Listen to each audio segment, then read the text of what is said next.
Hey, it's Kira Kelley from Language Hack, and welcome to Find Your Voice in English by Togetherness Media. You can watch this broadcast on your app via Android or iOS, or online, togethernessmedia.com. Great! Okay, let's recap from last week. Whoa, did I blow your mind or what? That was a lot of grammar. And we even had some pronunciation at the end. Well, we're going to do some review. Don't worry, I've got your back. It's okay. And we're also going to talk about some other things, like how the brain becomes bilingual when you're learning it at a later age and not being born into it. We're also going to talk about fear. Yes, so that is the next thing there. Fear. Are you scared of speaking in English sometimes? Is it scary to talk to native speakers of English? Why? Tell me why. Give me an answer. Really? I hear what you're saying there, and that is very valid that to feel that way. But let's shift our perspective, right? That person, what are you trying to do? What is the reason that we have language, really? Is to communicate, is to share. Focus on meaning. So focus on your intention in your sentence with whatever you'd like to say. Focus on that. Let that guide you. And on top of that, we can use some gratitude. Thank yourself. Thank yourself for all the hard work you've done to study. I promise it'll give your little brain a sigh of relief and it'll work better for you. I promise. Thank yourself. Take a deep breath and trust yourself. I've been studying for however many years you've been studying, and that's a pretty long time. I've learned a lot so far. I trust in my knowledge. I trust that I will be able to share my meaning with someone else. And that's language. It's just a tool for communication. That's it. And trust me. Oh, Kyra, that's so easy for you to say. You're a native speaker. Of course you're not scared to speak in English. What? Are you serious? I'm broadcasting to you right now. And that's scary. That is, whew, that's, yes, I'm flabbergasted. That's so scary. I just shocking. Whew. But you know what? I focus on my message. I focus on my passion and I focus on my intent. I'm focusing on what I want to say to you. The messages that you should hear so that your English learning journey will be easier. So, turn that fear into gratitude. Turn that fear into confidence. Okay, so let's review all of that crazy grammar from last week. Let's put it in context and let's have fun. Even though it's going to sound a little weird, can you trust me for a moment? Okay. I want you to talk to the TV. I want you to use your voice out loud, and I want you to reply to me. Can you do that for me? Please? Trust me. Okay. I hear you. Why, Kyra? Why? Why would I need to talk to the TV? How will this help my English at all? Well, see,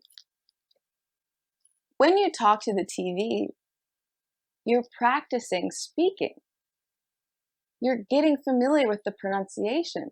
Your mouth muscles are getting comfortable moving into the positions it needs to make the right sounds, to make a smoother sentence instead of a choppy sentence, etc. and so forth. So let's move on. Okay, simple present. Remember those things there? The frequency adverbs? We talked about how often we do something, right? That could be also like once a week, twice a week, 800 times a week, 3 times a week. Can we say 2 times? Well, it is possible to say 2 times, but don't forget about twice. And no, there's no thrice. Okay, back to simple present habits and frequency adverbs. Having these in mind, do you remember these? Did you practice these? You figured out which percentage? You can feel them now? Okay, good job. Let's go on to some practice. All right, you know what I'm going to ask you. How often do you use your cell phone? I know, because you're using your phone to watch this broadcast right now. I know. You always use your cell phone. Yeah. Yeah, me too. Yeah, I always use my cell phone. Okay. Yeah. Okay, let's do another one. How about that? More simple present, please. Gosh. Okay. I'm going to ask you a present progressive question. What is that guy doing right now? We have a couple of ideas, right? He's sitting. He's wearing a sweater. He's tilting his head up. He's, of course, wearing VR goggles. He's playing a video game. Any of those answers are great.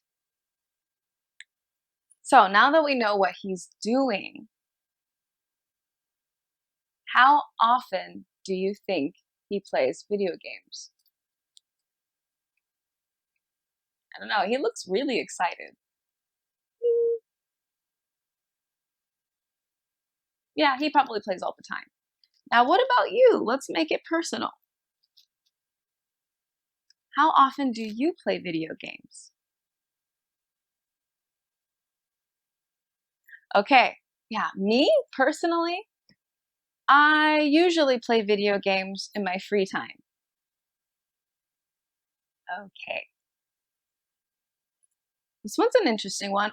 What is the man doing? Yeah, uh-huh. He's playing golf. How often do you play golf? Really? Okay. I see some golfers. I see you. Okay, me personally, mm, I never, ever, never, I never play golf. Um, it's not because that I don't like it. It's not that. No, it's not that I don't like it. It's just that I haven't had the opportunity. I don't know what to do. And there's a mini golf place near me. I should probably go. Let me know how you fell in love with golf. Please let me know, because I don't know. Maybe I'll learn something new. Okay, moving on. More practice, of course. The zero conditional. Remember the zero conditional. What was that again? What's a conditional? What? Okay, I got your back. I got your back. It's fine. It's fine. If you didn't study, it's all cool. It's all cool. So, conditionals. If things, like, if I were you, blah, blah, blah. That's a conditional. So, the zero conditional looks a little bit like this. If simple present, then simple present. Remember what we use this with? Exactly, right? So always occurring, always rules. These scientific rules, right? If, as I said last week, if you heat water to 100 degrees Celsius, it boils, right? So that is the zero conditional. Of course, if you want to be a little Californian, you want to be a little dramatic, of course, then what you can do is you can say something like, oh my gosh, when I eat avocados, I always vomit. Blech. Horrible. I'm allergic, that's why. Maybe. Maybe. But it could be really dramatic, right? Anyways, let's do some practice. Whoa. Whoa. Did you? Okay. Stop. What is the man doing? Right. He's standing. He's getting tan, getting a suntan. He is what? Putting on sunscreen. Great. So we're thinking about some verbs. We're getting those associations. I will talk more about associations a little later and how they will make you fluent. But think about this man. We're going to see this picture. We're going to see the second picture and connect them together in a zero conditional. What? Don't worry. Trust me. It'll be okay. So check out this man putting on sunscreen. Okay. Oh, poor guy. What's wrong? What's wrong right now? He is getting sunburnt. Or maybe we use the stative verb from the simple present and we say he is sunburned. Oh no. What else is he doing? He's slouching. Oh my. So now that we've thought about some of those things, let's make a zero conditional. I'm going to go backwards and show you the formula again. Okay. Thinking about putting on suntan lotion, sunburn. If you don't put on suntan lotion, if you don't put on sunscreen, you get a sunburn. If you don't prepare if you don't prepare for going outside properly, you get the consequences. You suffer the consequences. Ooh, that sounds deep. Okay, let's try another one. What is that, by the way? What are we looking at? It's an oven. Okay, great.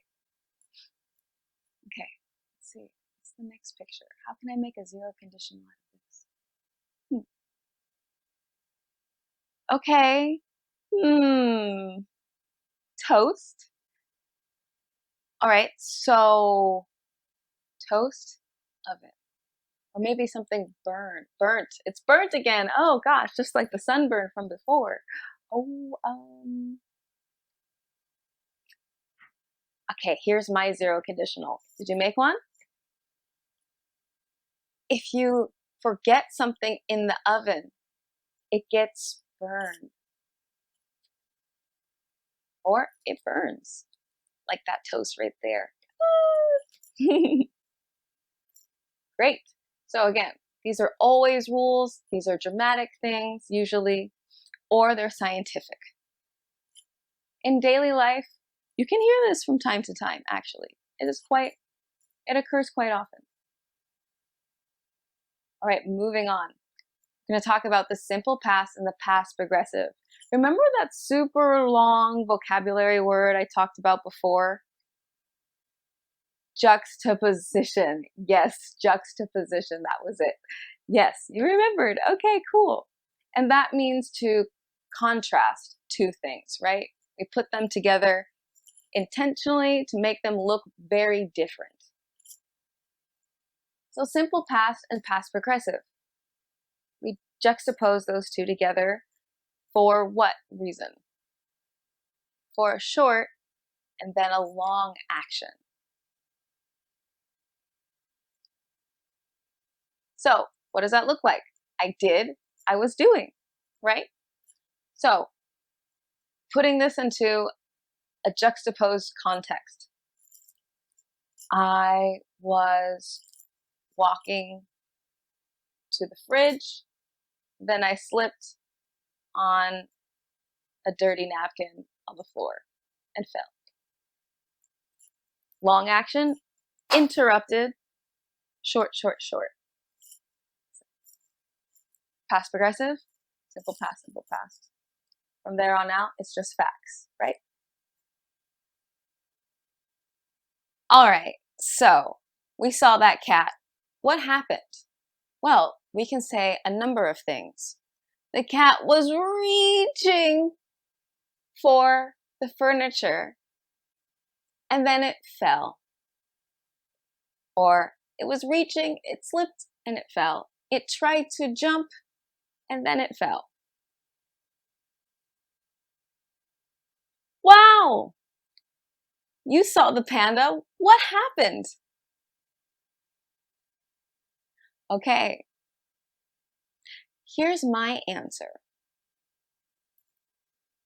The panda was eating and then it wobbled and fell and rolled too, actually. So great job with that. Thinking about a long action interrupted by a series of short actions. That's the juxtaposition of simple past and past progressive. So, how are you feeling? Getting used to everything? Great. Can I move on? Are you ready for more? Can you handle it? All right. Let's move on to some vocabulary. Yay! We love vocabulary, don't we? Yay. Okay, so let's think about it right now. It's summer. And you know, I don't know how you feel about summer, but summer's hot.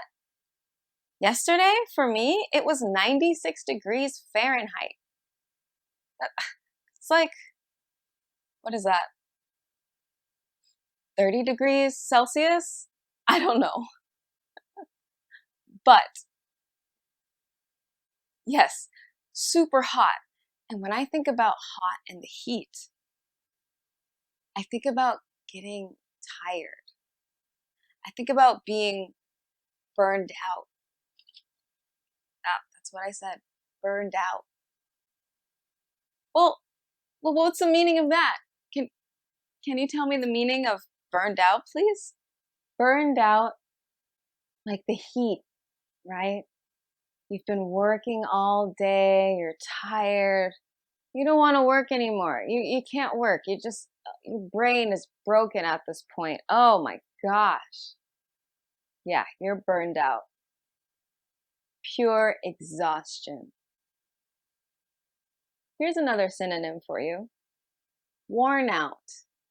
So if you're feeling worn out, you're also feeling burned out or exhausted.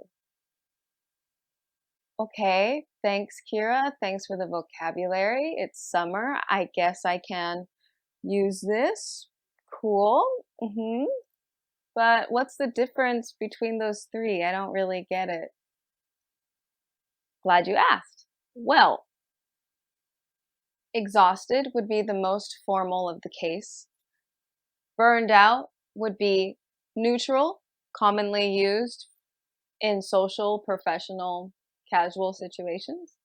And the last one, worn out, being the most casual of them all. But they all have the same general meaning. But Kyra, that's great. Thank you. Now that I have some more vocabulary, I can go and I can study it, but I don't know if I'll be fluent in this. I don't know if I'll be able to remember this. What do I do, Kyra? Sorry. Well, no, then you're probably doing it all wrong. Okay? Our brain thrives on connections, right? Make cognitive associations. Cognitive, mental. Or, as we think of it in easier terms, this is your brain. Yeah, that's your brain right now with English and language, and that's why you are mixing your first language with English, or if you're not learning English, you're mixing your two languages together, your first and your second. And because it's probably like it's all scrambled, right? And sometimes you start to think of it, you start to make an English sentence, and then suddenly you use your first language to describe something in English. I hope you don't do that. Don't do it. That's not how we become bilingual, which I'm going to talk about very shortly. But yes, I'm going to get into that a little bit later. But yes, we're kind of scrambled right now. We've got our first language, we've got English, blah, blah, blah, jumbled up into our brains. Well, you know what to do with a binder, of course. You organize it, right? So thinking about that, then why can't we just do that with our language? Okay, that sounds like a good idea, but how the heck do you do that? Okay, I got you. I'm a language coach. I know exactly how to do this. I speak 3 languages. It's totally fine. So, again, we talked about before. Oops. Exhausted. Worn out. Burned out. We were talking about the brain and how the brain thrives on those cognitive associations, right? If you have more things that are connected to it, it'll be a bigger category to remember. You'll have tie it to your memories. I'm going to get into that in the next one, actually. But first, let's go to burned out, worn out, exhausted. You're exhausted right now, probably. What is it? 3 p.m.? It's pretty hot out right now. Okay. When I think about exhausted, get out a piece of paper. Okay, now that you've got your pen and paper, what I'd like you to do is I'd like you to write every single word down related to that feeling of burned out on that paper. Make a list. And if it's not very long, okay, start small. You can get bigger. If your English is really bad, who cares? That's just the start point. Everyone's is bad. Everyone starts. I was bad. Right? Babies do not follow grammatical rules. Come on. No matter what language they're speaking, they don't follow them. No. So yes, everyone starts out bad. Everyone has the first scary beginning. Then it becomes a habit. Then you get used to it. And then it becomes automatic. And that's what we're going to do with English. Or whatever language you'd like to learn. But anyways, thinking about exhaustion. How's your list going so far? Good? Finished? I'm going to tell you about my list. Okay, don't be intimidated. It's fine. Let me tell you a story. Let me tell you how I think in English. I promise it'll help. Here we go.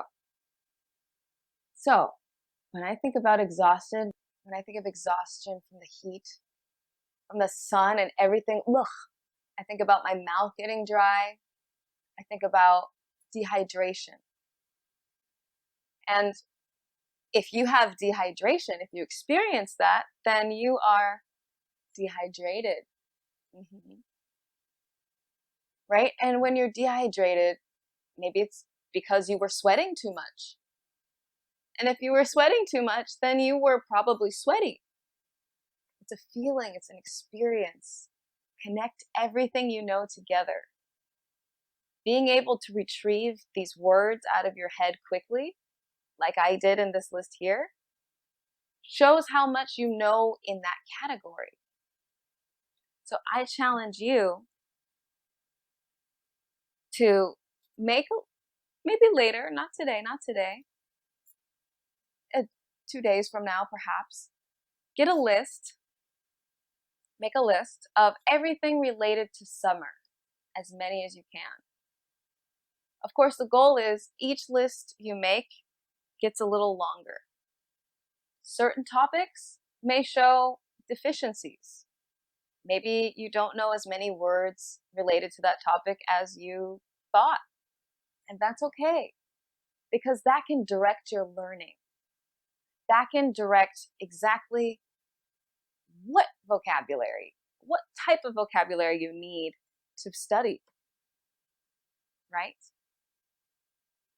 Okay, anyways, back to this. So when you're sweaty, right? Sweat. The academic way to say that is to perspire. And the noun form of that is perspiration. Woohoo! If I know my word families, then I can make a lot of words with the same base. Pretty cool. Perspired, right? I perspired, I sweat, past tense. Tired, I'm feeling tired when I'm exhausted. And sometimes I'm so tired, I feel the maximum tired, which is dead tired. That's the slang way to say exhaustion. Okay, pass out. That's another slang way to say fall asleep really quickly. Of course, there is the actual way, the literal way to say pass out, and that's to faint. Not that one. I'm not talking about that one right now. I'm talking about sleeping from exhaustion so I could pass out or knock out. Not that one, the knockout. Nap, sleeping, right? We talked about sleepiness, knockout, pass out, nap. Maybe you don't want to call it a nap. Let's just say you're resting casually. Yeah, I'm not going to fall asleep. Maybe you're so tired that you're overworked. For my people who are working right now, maybe you're overworked and that's why you're exhausted. Maybe you're sleepy. Maybe you're feeling defeated. The emotional type of exhaustion, right? You've been trying, you care, and then something lets you down, you feel defeated.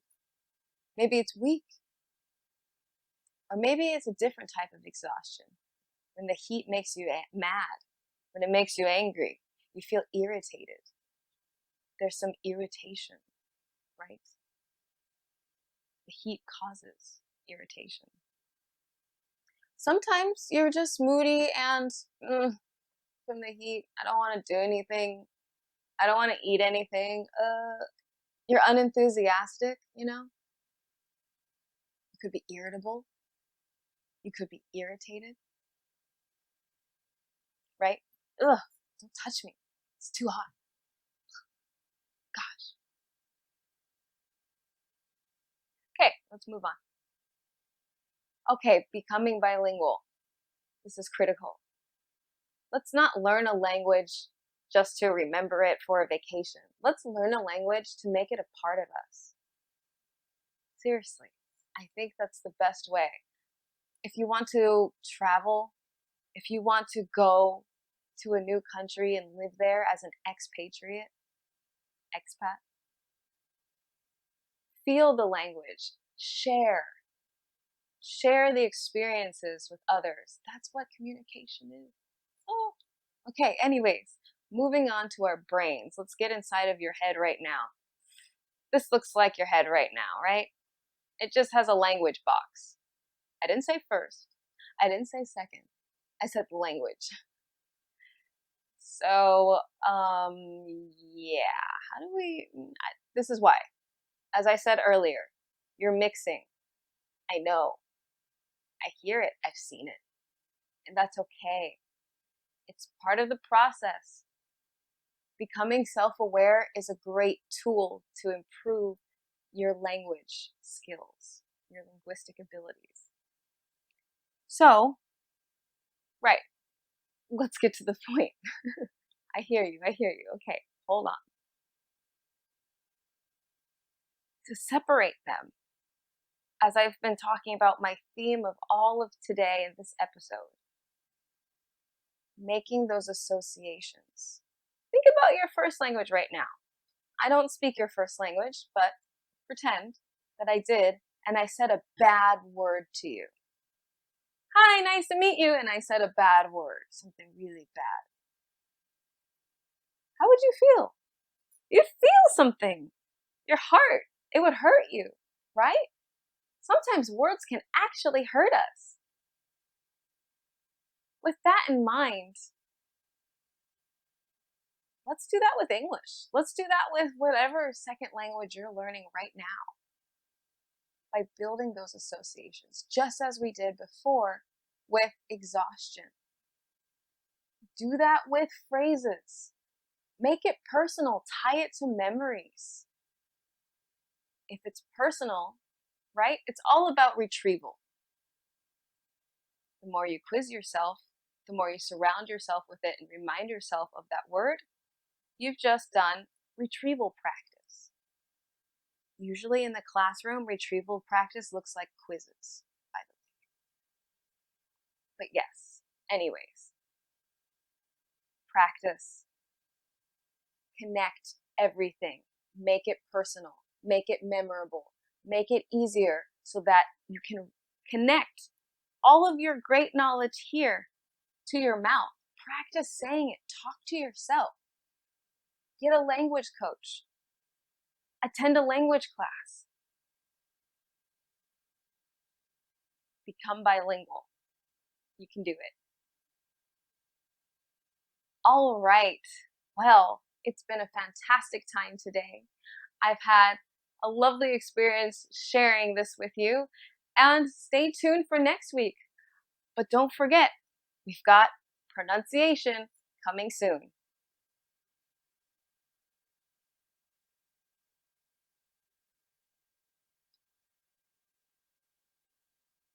Let's talk about pronunciation.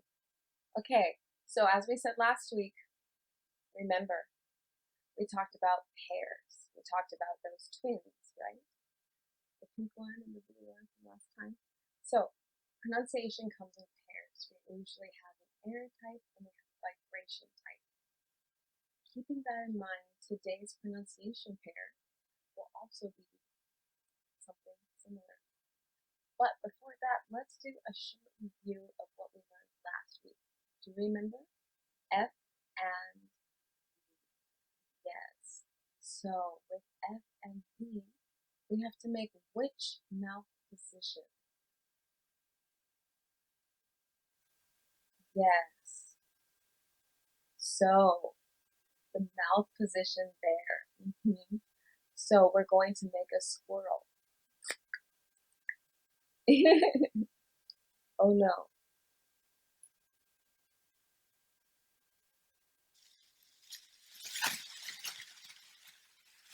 Let's talk about some pronunciation.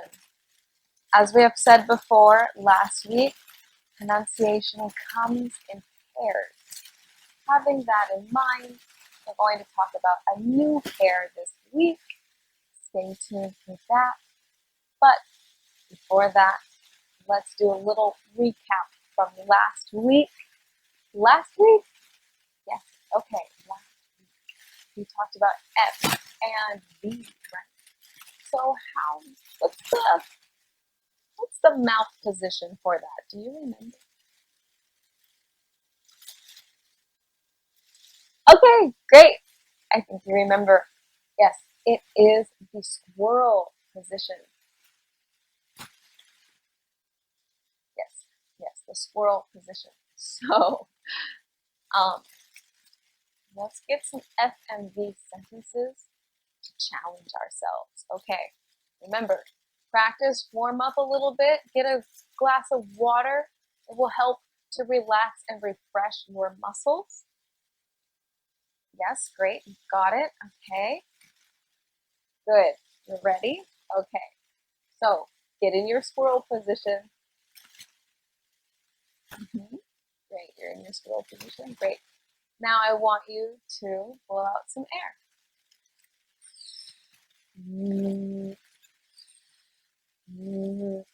Do that a couple more times. Yep, keep doing it. Yes, I know. Warm up your muscles a little bit. It will help you to pronounce these sentences. Here we go. Are you ready? What's that stuff on the stove? What's that stuff on the stove? What's that stuff on the stove? Stop. Don't push too hard. I want the air to flow out. Okay, here we go. The second sentence. Let's go. The vine was fine. The vine was fine.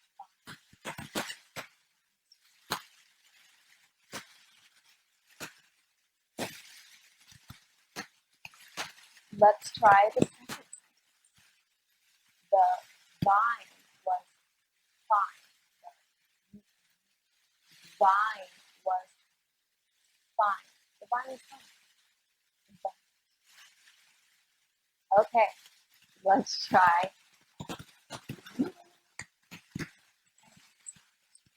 You've got it, right? Yeah, you can do it. Okay, let's go on. He shuffled up the stairs to level 50. Woo! Yes, I did that on purpose. These sentences may not be that interesting. I just wrote that to challenge your mouth muscles. Yes. Okay, here we go. He shuffled up the stairs to level 50. Shuffle. Yes, sorry. Level. So he shuffled up the stairs to level 50. Shuffled up the stairs to level 50. 50. Got it? Okay, anyways, moving on. Again, it's just fun. Play with the muscles, just like you're doing bicep curls.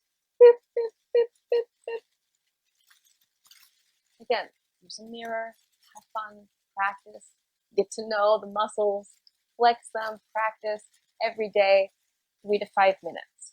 Just a little bit, that's all it takes to activate those muscles and have them prepared for when you need to go and use English when you work, for example. Okay, today's pronunciation set is B and P. Yes, this is a tricky one.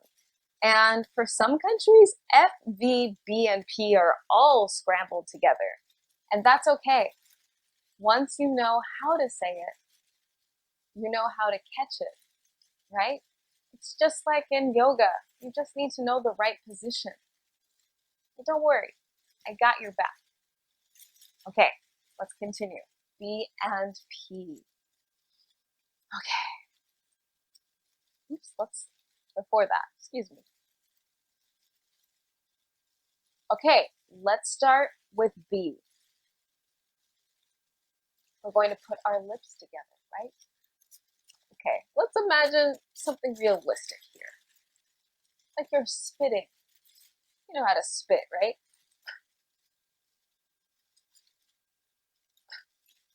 Please don't actually spit. We don't want spit on your phone or on your tablet or on your computer. That would be really bad. But when thinking about spitting, right, we touch our lips together just briefly. Then the air comes out, right? So I want you to do the same thing when you're thinking about B. Now, when I say B, vibration or airtight? What do you think? Take a guess. Oh, what? Are you sure about that one? Take a guess. Is B vibration type or is it airtight? Okay. Yes, so B is vibration type. It's very, very soft. It's very, very subtle. So come, okay, let's put our lips together like we're spitting, right? And we're just going to tap them and vibrate a tiny bit and release them. Like that. Got it? Okay.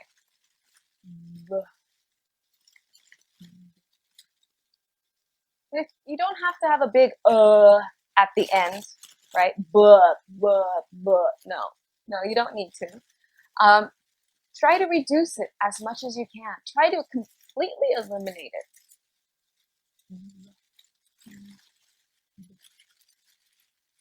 Something like that.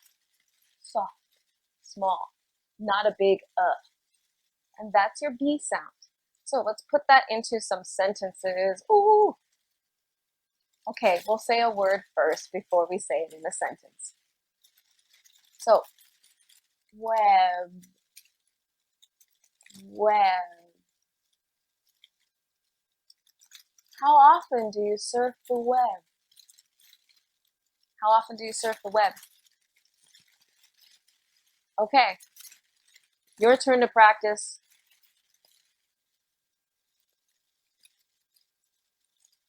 Very good. Okay, feeling all right? Let's move on. Give Brandon a beer. Whoa, wait, what?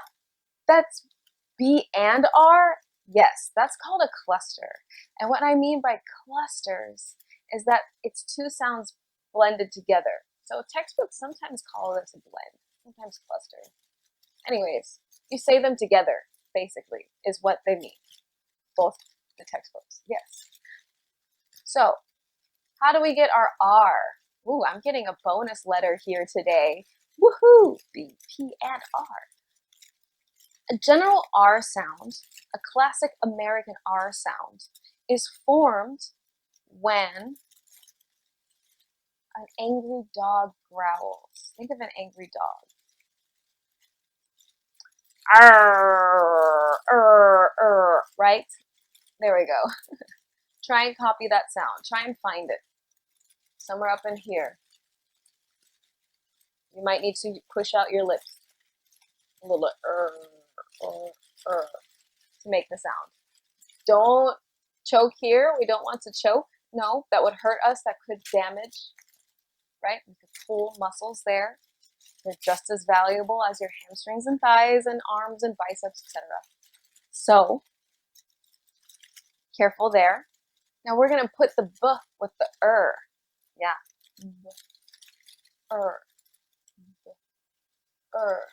Okay, now we're going to slide it together. Brr, brr, brr, brr, brr. If you're advanced enough. Brr, brr. Yes. Okay, let's go. Give Brandon a beer. A beer. Oops, excuse me, I pushed out air. I should not have done that. Give Brandon a beer.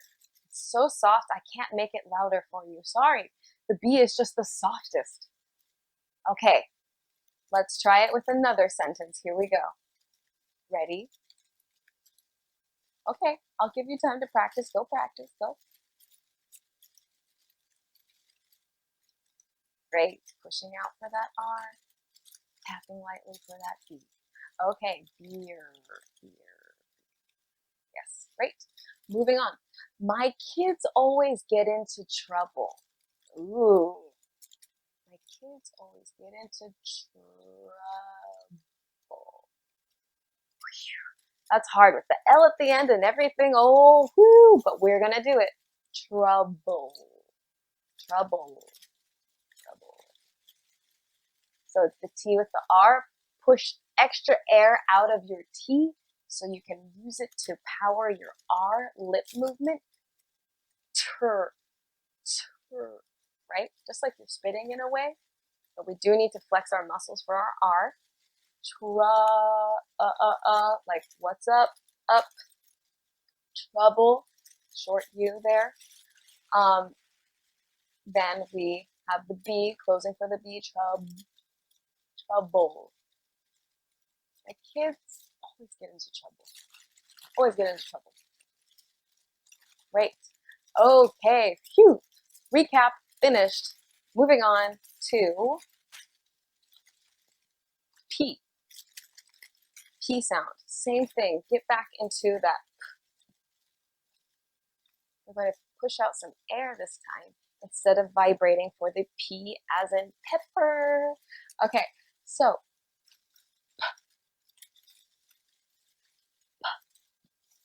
that's it. Puff. That's just like you're spitting. That's all you need. Okay. Anyways, well, let's try that in a word. Flip. No puh. I don't want uhs there. Nope. I want just air. Crispy air. That's all I want to hear. Flip. He's trying to find his flip-flops. And yes, I put F's there for you. I need to challenge you, of course. And it's week 2. You should be pretty good at your F's and V's by now, right? Okay, those pancakes were perfect. Yes, those pancakes were perfect. Yes, those pancakes were perfect. If we're too soft, if we don't have enough air, it may sound like a vibration. If it's too soft, instead of, it might sound like, it sounds a little bit like, so those pancakes were perfect. Might sound a little bit like a beat. So careful and make your air strong. Okay, the last one. How did that happen? Happen.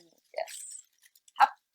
So closing, right? We said it was the lips pressed together, and then push out some air. Happen.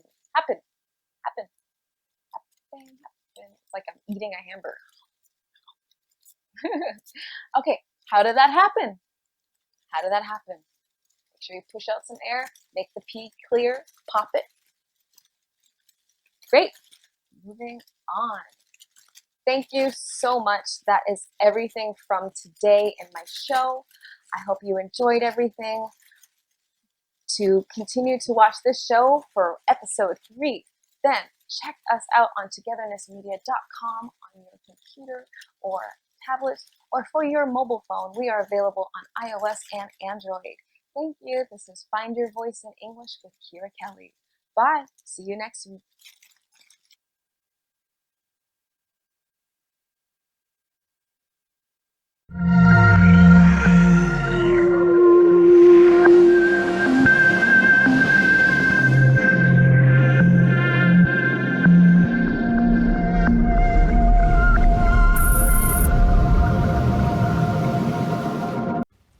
Hey there, I have a question for you.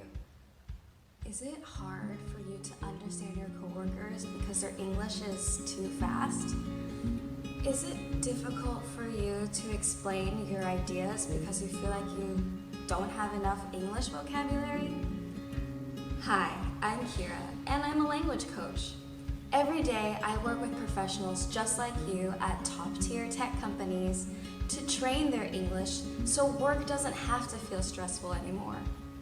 In our language coaching sessions together, I will help you to expand your English vocabulary so you can use more expressions to sound more natural, and using my step-by-step method to improve your listening skills so you can catch that fast English. Well, what are you waiting for? Book your free discovery call today. I'm looking forward to hearing your goals so we can work on them.